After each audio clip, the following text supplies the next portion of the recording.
Welcome back to Wake Up Northwest. In this week's Madeline Motivates, doctors and researchers are gathering more evidence that the key to good health lies in the gut. But you may or may not realize emotions like stress and anxiety can negatively impact your gut health.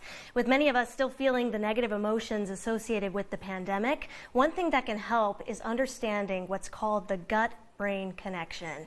Certified personal trainer Kelli Piggeé is on the phone with us right now to explain this phenomenon and why you can benefit from doing an emotional detox. Good morning, Kelli. Good morning. How are you? Doing good. I want to dive right in, though. What is this gut-brain connection?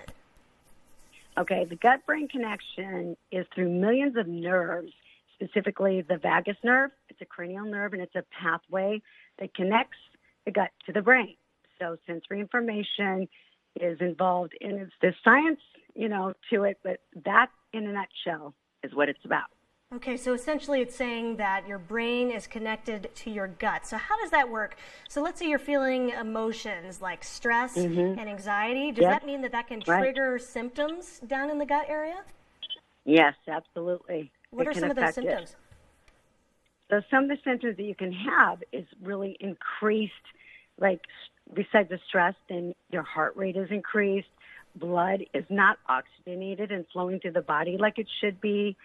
So you can start feeling from anxiety, it's like physically, you aren't feeling well, period, and increasing the gut microbiome.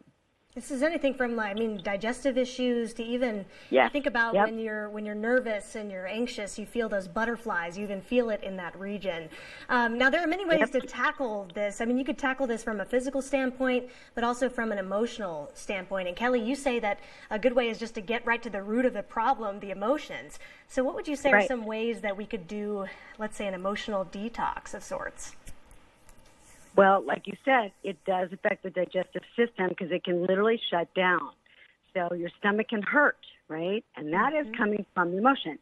So diaphragmatic breathing, that is across the board. Number one, belly breathing, slowing down, filling up your belly as deep as you can, and exhaling. If you do that throughout the day,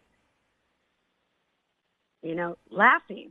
Laughter is medicine. It releases endorphins, the feel-good chemicals, serotonin.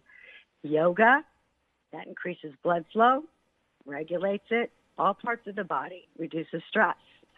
Having a pet, lower stress levels, better sleep, less loneliness, great scapegoat.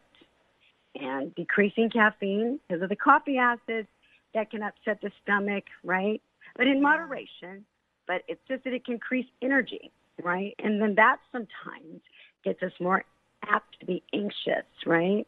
Yeah, well, thank you so much, and have Kelli. trouble The slowing caffeine's down. got to be the hardest. Caffeine has to be the hardest, but those are some great ways. I drink it. Yeah, we all do. Oh, man. Well, thank you, Kelli. We're out of time now, but we appreciate your advice. Those are just some of the ways that you might be able to relieve some of those emotions that could trigger some gut issues.